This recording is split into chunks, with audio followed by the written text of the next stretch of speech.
Setelah menjalani pemeriksaan kesehatan di RS Polri, tersangka tudingan ijazah palsu Jokowi, Roy Suryo dan Dr. Tifa tidak kembali ke Mapolda Metro Jaya. Roy dan Tifa menjalani perawatan di Rumah Sakit Polri. Setelah ditetapkan menjadi tersangka dalam polemik tuduhan ijazah palsu terhadap Pak Jokowi, teman-teman.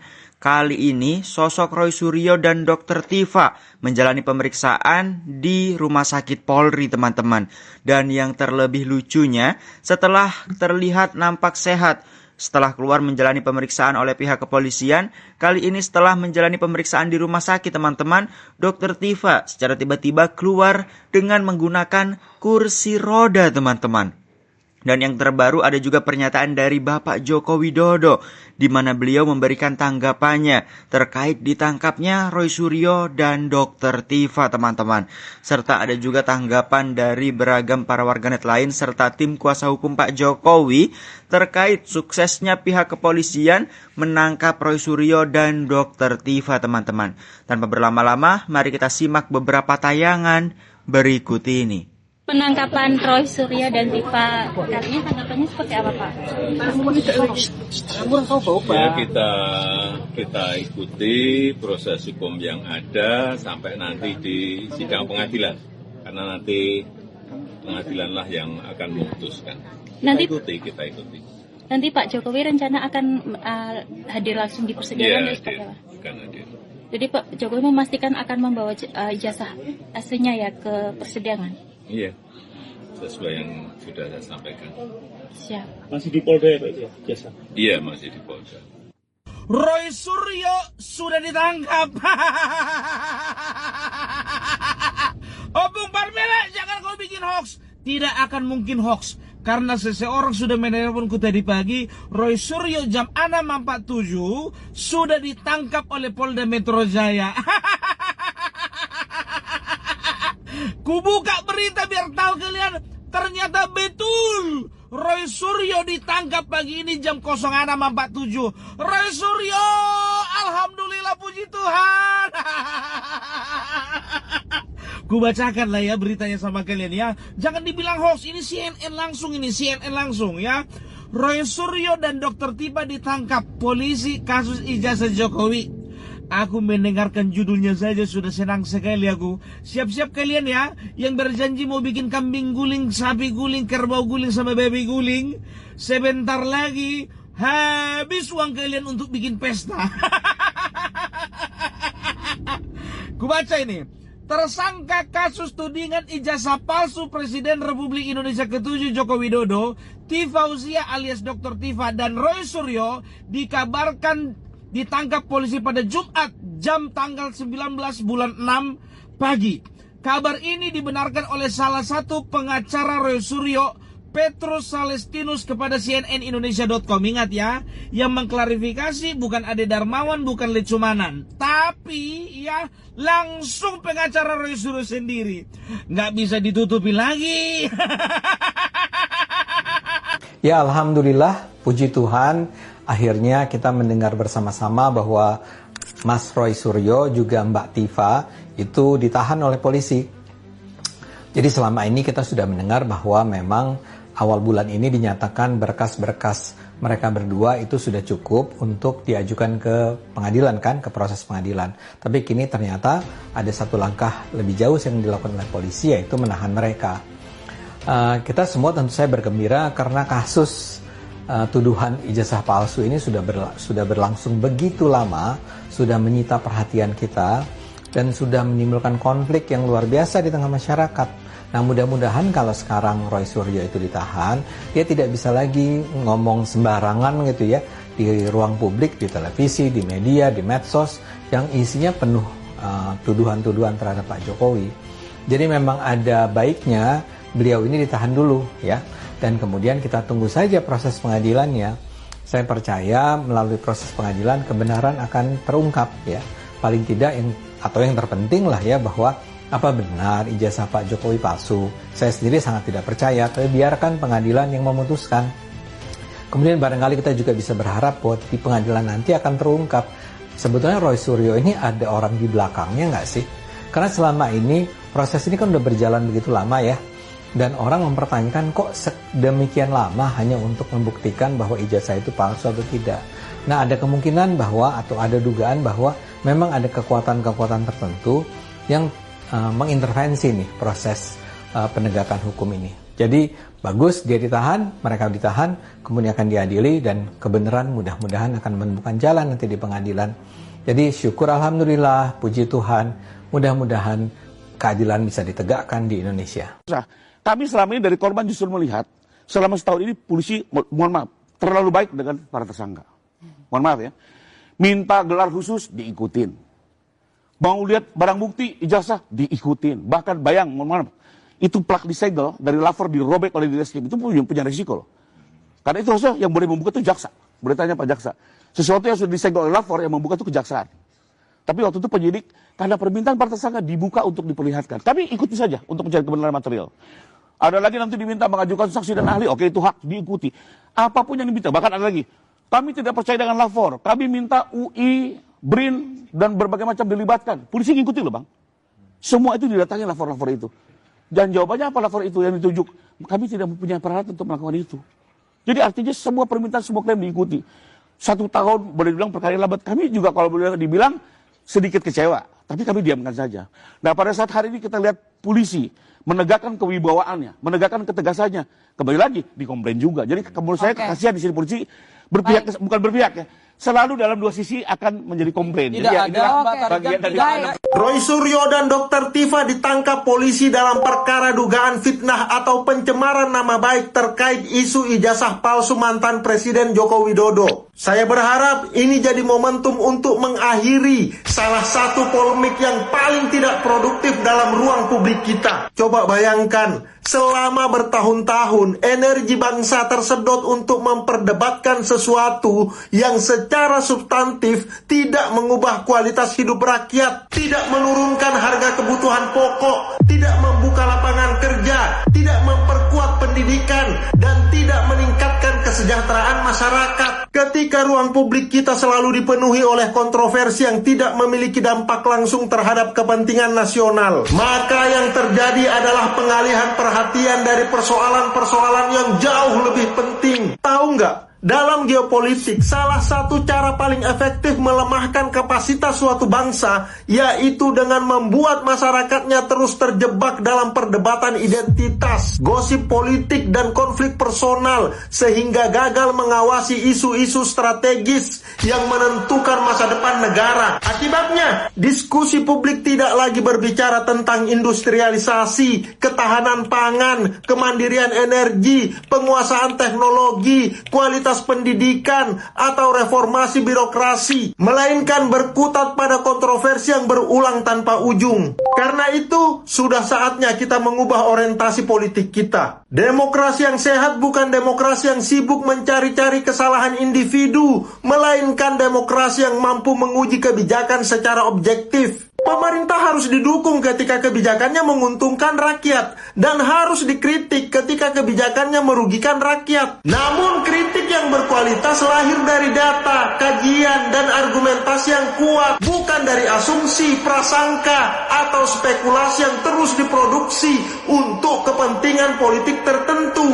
Bos, di tengah situasi global yang semakin kompetitif ini, tantangan yang dihadapi Indonesia jauh lebih besar daripada sekedar polemik ijazah. Sadar nggak? Pemerintahan Presiden Prabowo Subianto saat ini menghadapi berbagai kepentingan yang saling bertabrakan. Setiap upaya memperkuat kedaulatan ekonomi nasional, meningkatkan nilai tambah sumber daya alam melalui hilirisasi, memperkuat tata kelola ekspor, dan memperbesar peran negara dalam pembangunan, selalu melahirkan pihak-pihak yang merasa dirugikan. Dalam sejarah pembangunan negara manapun, perubahan besar hampir selalu berhadapan dengan kelompok yang selama ini menikmati keuntungan dari sistem lama. Pada saat yang sama, Indonesia juga berhadapan dengan persaingan geopolitik dan geoekonomi global yang semakin keras. Negara-negara berkembang seperti Indonesia yang berusaha naik kelas dari sekedar pemasok bahan mentah menjadi negara industri pasti menghadapi tekanan ekonomi, diplomatik, maupun opini publik dari berbagai arah. Karena ketika sebuah negara berhasil mengolah sumber dayanya sendiri dan meningkatkan posisi tawarnya, maka ada pihak-pihak yang kehilangan akses terhadap keuntungan yang selama ini mereka nikmati. Itulah sebabnya ruang publik Indonesia seharusnya lebih banyak diisi oleh perdebatan mengenai efektivitas hilirisasi, keberhasilan program pangan, investasi industri, penciptaan lapangan kerja, reformasi birokrasi, pengelolaan sumber daya alam, dan arah pembangunan nasional. Di sanalah masa depan Indonesia dipertaruhkan, bukan dalam polemik yang terus diulang, meskipun manfaatnya bagi rakyat nyaris tidak ada. Bangsa yang besar tidak diukur dari seberapa lama ia mempertahankan kontroversi, tetapi dari seberapa cepat ia mampu meninggalkan perdebatan yang tidak produktif dan mengalihkan seluruh energinya untuk memenangkan tantangan yang benar-benar menentukan masa depan. Jika rakyat ingin mengawal negara secara efektif, maka fokusnya harus bergeser dari drama politik menuju evaluasi kebijakan. Karena pada akhirnya yang menentukan nasib Indonesia bukan isu ijazah, melainkan apakah bangsa ini mampu menjadi lebih berdaulat, lebih mandiri, dan lebih sejahtera di tengah persaingan dunia yang semakin keras. Begitu kira-kira. Thank you. Lalu kalau undang-undang yang baru diubah yang oleh DPR ini dinarasikan akan memberikan keadilan, akan memberikan kepastian, lebih humanis, tapi praktiknya brutal, praktiknya tidak bermoral, bahkan mau masuk ke ruang privasi Pak Roy. Bagaimanapun Pak Roy itu pernah mantan menteri, atau kalaupun dia warga negara yang biasa, tetap saja kamar itu adalah privasi yang tidak boleh dimasuki oleh aparat penegak hukum dengan dalih melakukan tindakan penegakan hukum, dalam hal ini penangkapan, kecuali tertangkap tangan melakukan kejahatan. Ya, semalam itu Pak Roy saya dijemput baru istirahat nyampe di rumah dari pukul 3 dari Bandung. Jadi praktis baru 4, 5, 6, baru beberapa jam istirahat. Saya tegaskan motif dari penangkapan Roy Suryo ini adalah motif untuk melayani kepentingan pelapor, yakni Saudara Joko Widodo. Jadi sekali lagi, karena Saudara Joko Widodo sudah sampai pada tahapan ini, bismillahirrahmanirrahim, kami nyatakan perang terbuka secara hukum melawan Saudara Joko Widodo. Allahu Akbar. Halo semuanya, selamat datang di paparan kita kali ini. Kita bakal ngebahas satu topik yang lagi panas banget. Penangkapan dua figur publik, Roy Suryo dan Dr. Tifa, yang terjadi tiba-tiba di pagi buta. Nah, kejadian ini tuh langsung bikin publik bertanya-tanya kan, apakah ini murni penegakan hukum yang udah sesuai prosedur, atau ya ada kejanggalan kayak yang diteriakkan sama pihak kuasa hukum mereka. Di paparan ini kita bakal bongkar bareng-bareng fakta-faktanya, dasar hukumnya, dan pastinya argumen dari kedua belah pihak secara objektif dan komprehensif. Oke, biar gampang ngikutinnya, kita bakal bagi pembahasan ini ke 5 poin utama. Mulai dari kronologi penangkapan pagi hari, alasan P21 dari kepolisian, bantahan kuasa hukum, konflik kebebasan berpendapat versus ranah pidana, sampai ke langkah-langkah strategis tim advokasi ke depannya. Kita langsung masuk aja ke bagian pertama nih, penangkapan mendadak pagi hari. Mari kita lihat fakta-fakta waktu di lapangan yang emang nggak bisa dibantah. Coba bayangin situasinya. Berdasarkan keterangan dari tim kuasa hukum, petugas dari Polda Metro Jaya itu datang tanpa aba-aba, alias gak ada pemberitahuan sebelumnya. Mereka ngejemput dan nahan Roy Suryo pas banget jam 6 pagi. Terus, rentang waktunya cepat banget. Secara paralel, Dr. Tifa juga ditangkap jam 6:47 di apartemennya. Yang jadi sorotan tajam dari pihak pembela, itu adalah betapa mendadaknya proses penjemputan ini. Roy Suryo dilaporin baru banget nyampe dari Bandung dini hari itu, belum sempat mandi, dan dibawa cuma pakai kemeja lengan pendek doang. Di sisi lain, Dr. Tifa lagi ribet siap-siap mau berangkat ujian seminar hasil disertasinya di UI. Jadi, poin krusialnya, mereka berdua dijemput dalam kondisi yang bener-bener belum siap sama sekali. Lanjut ke bagian kedua, status P21 sebagai alasan. Pasti pada nanyakan, apa sih justifikasi resmi kepolisian buat jemput paksa pagi-pagi gitu?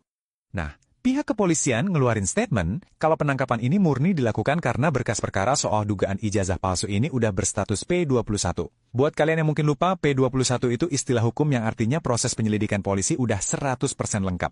Jadi berkasnya udah siap buat dilimpahin ke kejaksaan untuk proses penuntutan. Ini dia argumen prosedural yang jadi dasar tindakan polisi pagi itu.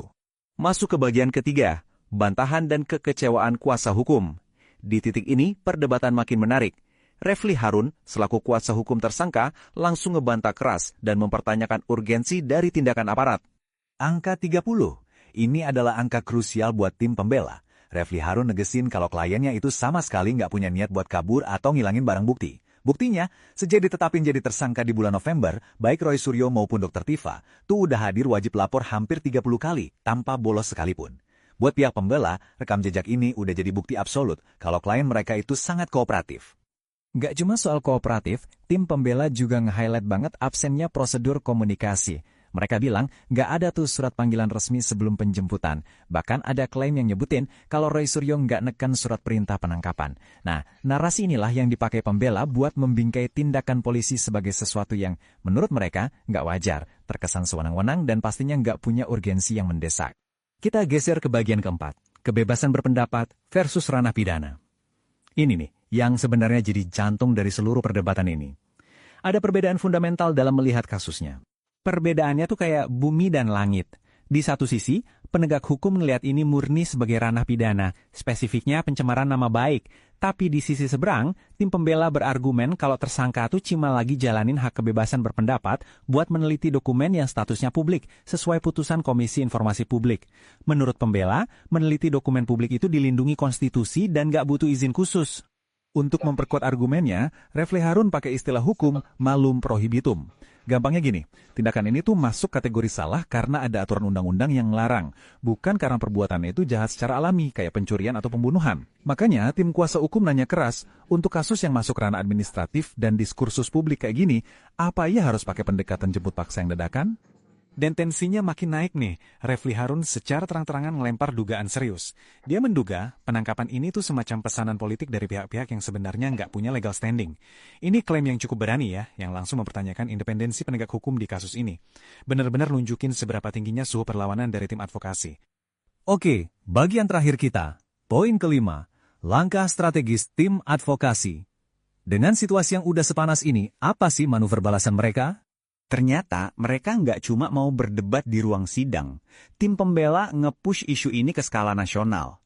Mereka langsung melayangkan protes publik secara formal, ngetuk pintu Komisi 3 DPR RI buat minta fungsi pengawasan terhadap polisi, dan bahkan, ini yang paling tinggi, meminta atensi serta intervensi langsung dari pihak istana dan Presiden Prabowo Subianto.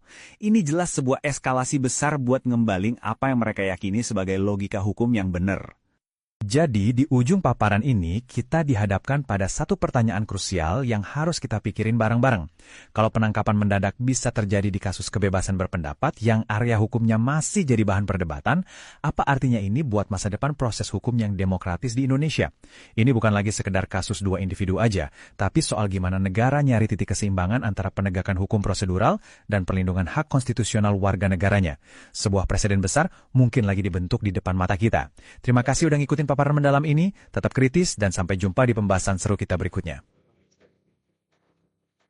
Saya tadi pagi bangun tidur, diberitahu bahwa ada penangkapan yang dilakukan oleh penyidik Polda Metro Jaya terhadap Mas Roy Suryo dan Bu Dr. Tifa di kediaman masing-masing. Ya. Saya merasa perlu mengikuti perkembangan penangkapan, kemudian penahanan sampai pemeriksaan di Rumah Sakit Polri Kramat Jati untuk pemeriksaan tersangka. Kenapa? Karena banyak kejanggalan di sini. Ya, saat penangkapan, misalnya di kediaman Mas Roy Suryo, ya, pagi hari seperti penangkapan bukan teroris.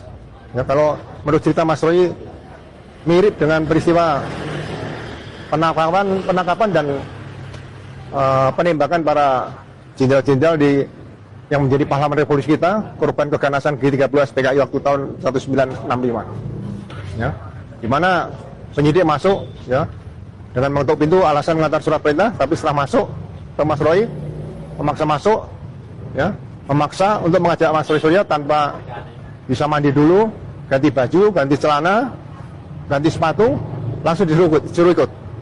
Dan salah satu perwiranya yaitu Ibtu R namanya, ya. Atau namanya siapa, Rosa atau siapa, nah, itu kan dia seorang penyidik pria, anggota polisi pria, memasuki kamar Ibu Roy Suryo, ya. Ini etikanya di mana sudah nggak ada, ya. Kalau saya pernah belajar ke kepolisian Amerika, ya, mengambil HP seorang istri yang calon tersangka saja itu bisa dipecat seperti ini. Tapi kalau di Indonesia nggak tahu, dibiarkan ya nanti akan menjadi pelajaran yang turun-turun diberikan pada juniornya. Nah, setelah itu dibawa dengan alasan tidak dijelaskan, padahal pada saat menangkap itu harusnya diberitahukan peristiwanya apa, kenapa ditangkap dan sebagainya. Ya. Langsung dibawa ke Polda Metro Jaya. Ya. Dokter Tifa juga sama. Ya. Itu pada saat Dokter Tifa akan melaksanakan ujian dokternya, ya, sudah dalam kendaraan, ditempel dari belakang kendaraan, tidak bisa bergerak mundur, kemudian dari samping langsung dibawa ke Polda Metro Jaya. Ya, jadi penangkapan cara-cara begini sebenarnya tidak perlu terjadi lagi pada tahun 2026, ya, yang kita siap nanti akan menjelang 19 tahun lagi Indonesia emas seperti itu. Ya, ini sama dengan cara-cara yang dilakukan seperti zaman Orde Baru tadi, ya, atau sebelum Orde Baru tahun 65 seperti itu. Ya. Kemudian setelah dibawa ke Polda juga sebetulnya dasar penangkapan ini apa? Yang bersangkutan, ya, Dr. Tifa Roy Suryo itu masih melakukan wajib lapor. Ya.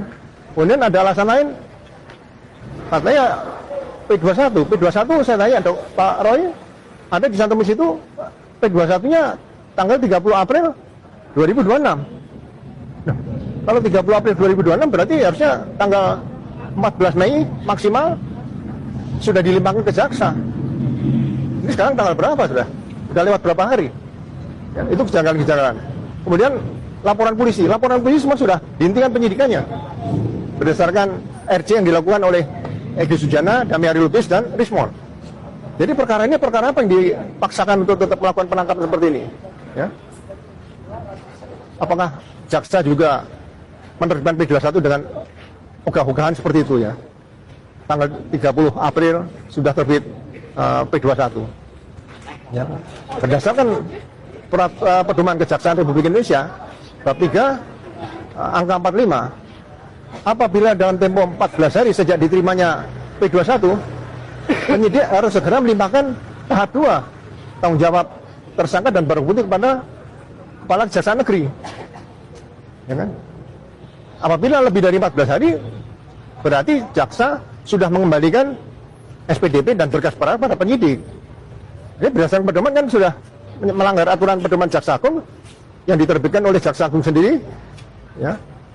Peraturan Jaksa Agung nomor 1 tahun 2026 tanggal 2 Januari 2026, ya. Ya nanti kita ikuti apakah ini ada kesalahan yang disengaja atau tidak disengaja antara penyidik dan jaksa peneliti seperti itu, ya.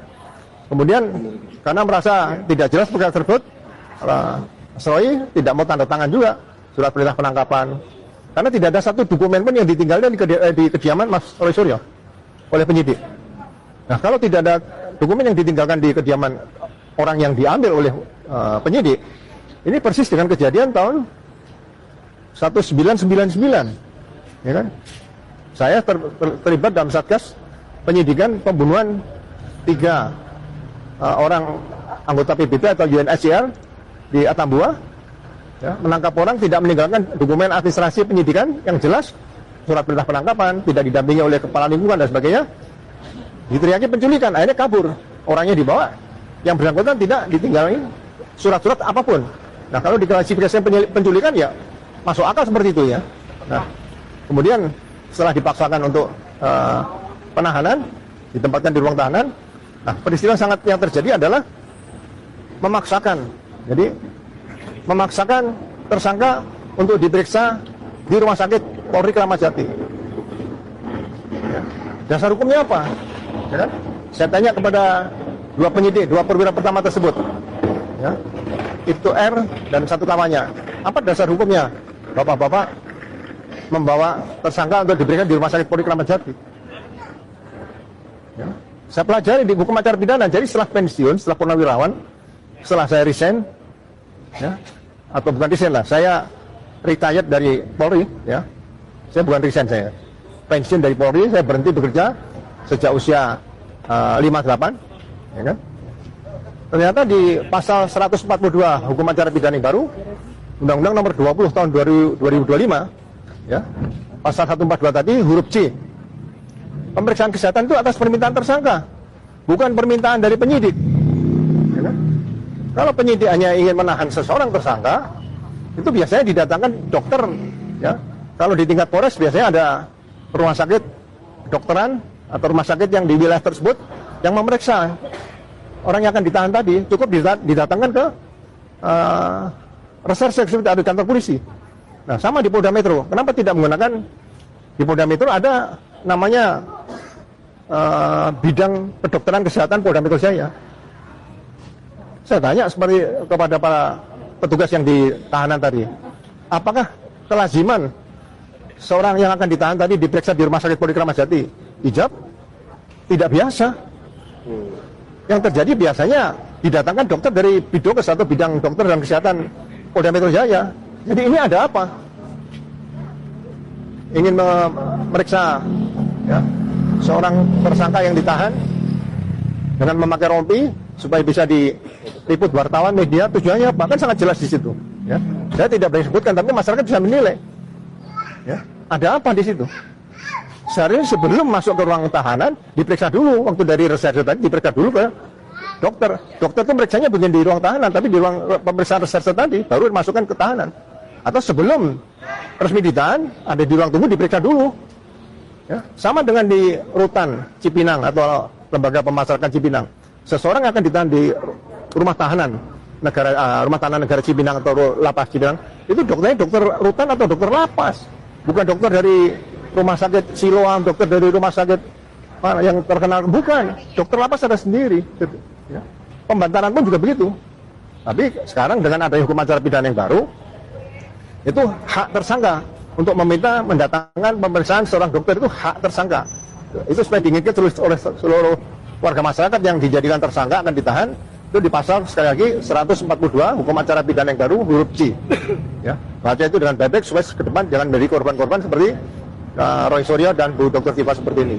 Jadi sekali lagi ya, ini pelajaran yang sangat bagus bagi ke depan penegak hukum ya.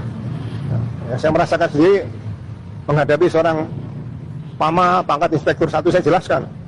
Saya purnawiran Polri, ya, mantan Wakapolri itu. Dia nggak mau tahu, nggak dianggap tuh. Tapi saya nggak apa-apa, saya merasakan saya udah jadi masalah biasa. Lupa dia, nanti suatu saat juga pensiun seperti itu. Ya, Tuhan masih ada, mujizat masih ada, rezeki semua hidup yang ngatur Tuhan, Allah semua yang ngatur. Ya, nanti akan merasakan seperti itu. Ya, nggak ada lah penyidik yang abadi, nggak ada. Penyidik yang abadi itu ada di malaikat-malaikat sana. Ya, pada saat kita meninggal dunia dimakamkan situ lah, penyidik yang abadi akan datang di situ. Malaikat-malaikat yang akan menanya kita seperti itu. Ya. Jadi saya sebagai purnawiran kecewa dengan pelakuan yang dilakukan oleh para penyidik Polda Metro, karena sebelum dipaksa berangkat ke Rumah Sakit Polri Kramat Jati, penasihat hukum juga Pak Refli Harun saya sampaikan, coba buat surat ke Dirreskrim Polda Metro Jaya. Kita minta pertimbangan apakah bisa pemeriksaan para tersangka ini dilakukan di rutan rumah tahanan Polda Metro Jaya. Saya bicara sama penyidik kedua inspektur 1 tadi atau pamat perwira pertama tersebut, nggak dianggap. Ya. Saya bilang coba telepon Pak Dirnya. Oh, saya nggak bisa Pak Dir yang apa? Pak Dir harus segera memberitakan kita. Loh, kan anak buah bisa minta petunjuk atasan. Hierarki itu mana ada? Budaya anak buah minta petunjuk pimpinan mana ada? Ya. Nah, inilah yang saya ketahui, saya cari informasi siapa sih penyidik R ini, ternyata dia adalah saya anggap sambil ketawa aja. Ternyata ada juga di Indonesia ini ada penyidik Polri, ya, ada penyidik pegawai negeri sipil, ada penyidik tertentu, dan satu lagi ada penyidik Oslo seperti itu. Ya. Ini ya penyidik ini yang mendampingi waktu RJ, sekali lagi Damai Hari Lubis, Egy Sujana dan Risman di kediaman Jokowi. Ya. Padahal kediaman Jokowi itu bukan kantor polisi seperti itu. Ya. Mudah-mudahan peristiwa ini tidak terjadi kepada masyarakat lainnya yang ya saya dalam tanda petik mengatakan kriminalisasi seperti ini sudahlah, hentikan saja, jangan sampai terjadi lagi. Ya, setelah lahirnya Undang-Undang Nomor 1 Tahun 2023 tentang Kitab Undang-Undang Hukum Pidana dan Undang-Undang Nomor 20 Tahun 2025 yaitu Kitab Undang-Undang Hukum Acara Pidana yang baru. Terima kasih. Selamat malam pada semua warga masyarakat. Saya akhiri, wabillahi taufiq wal hidayah. Assalamualaikum warahmatullahi wabarakatuh.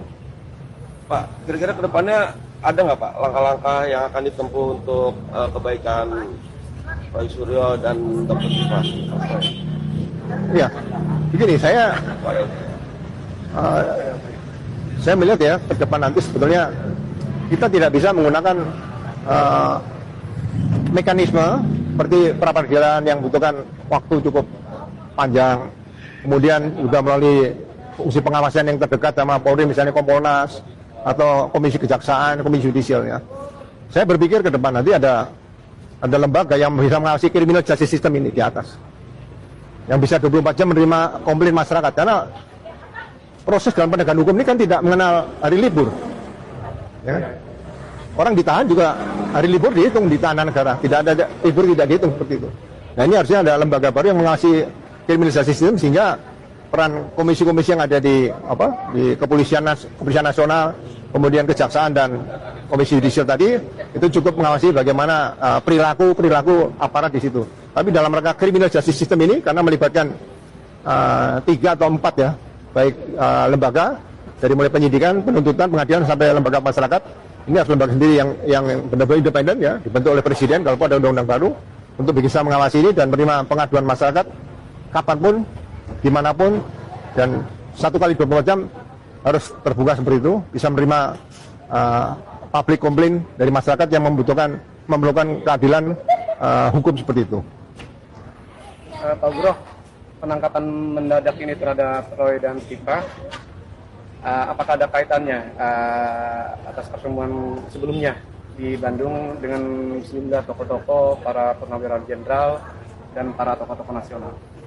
Menurut saya sih nggak ada. Karena ini kegelisahan kelompok-kelompok yang berkaitan, yang mendukung dugaan ijazah palsu ya. Saya katakan gini, sebetulnya sekarang dengan situasi perkembangan sampai akhir ini, itu kan dugaannya ada 3, dugaan ijazah itu asli, dugaan ijazah itu palsu, atau dugaan ijazah tidak ada.